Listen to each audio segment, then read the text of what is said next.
उत्तरी हवा और सूर्य की कहानी। एक बार की सूर्य और उत्तरी हवा में बहस छिड़ गई। उत्तरी वायु घमंडी और जिद्दी प्रवृत्ति की थी।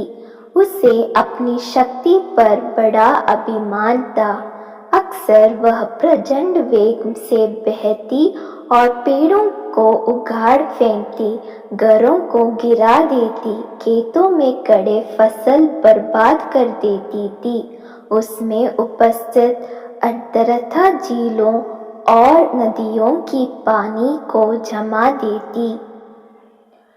बहस करते हुए वह सूर्य से बोली, मेरी शक्ति के सामने किसी का जोर नहीं चलता। मैं दुनिया में सबसे ज्यादा शक्तिशाली हूँ। मेरे सामने सब तुच्छ है। सूर्य नम्रता से बोला, मेरे विचार से हर किसी में शक्तियाँ भी होती है और कमजोरियाँ भी। इसलिए कोई खुद के सबसे शक्तिशाली होने का दावा नहीं कर सकता। खुद पर घमंड करना उचित नहीं है। हमें सबका सम्मान करना चाहिए और सबके साथ मिलजुल कर रहना चाहिए। उत्तरी हवा तुनकाकर बोली, मैं तुम्हारी बात नहीं मानती।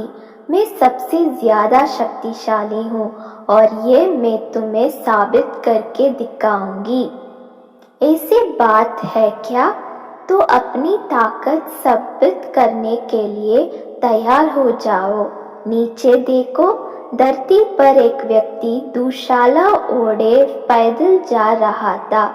तुम उसकी दुशाला उसके शरीर से हटा दो, मैं मान जाऊंगा कि तुम सबसे ज्यादा शक्तिशाली हो। सूर्य उत्तरी हवा को चुनौती देते हुए बोला, इसमें कौन सी बड़ी बात है? कुछ ही देर में उस आदमी की दुशाला धरती पर पड़ी होगी। कहकर उत्तरी हवा अपने प्रचंड रूप में आ गई। धरती पर धूल भरी आंधी चलने लगी। पेड़ पौधे लहराने लगे। सूखे पत्ते व अन्य सामान उड़ने लगे। मौसम ठंडा होने लगा। पैदल जा रहे व्यक्ति की दुशाला भी हवा के वेग के कारण उड़ने लगी, लेकिन उसने उसे पकड़ लिया और अपने शरीर से कसकर लपेट लिया। उत्तरी हवा ने अपनी प्रचंडता और बढ़ाई, लेकिन उसके साथ ठंड भी बढ़ गई।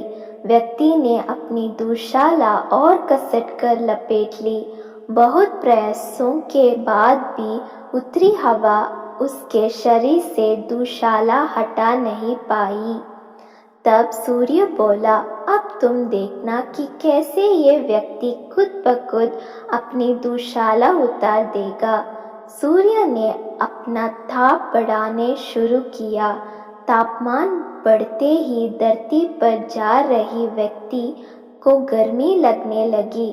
वह पसीना पसीना हो गया। फिर क्या, उसने खुद ही अपनी दुशाला उतार दी। यह देखकर उत्तरी हवा बहुत शर्मिंदा हुई। अपने घमंड के कारण उसे सूर्य के सामने नीचे देखना पड़ा। उस दिन के बाद से उसने अपनी शक्ति पर कभी घमंड नहीं किया। सीख, घमंडी का सिर नीचा होता है।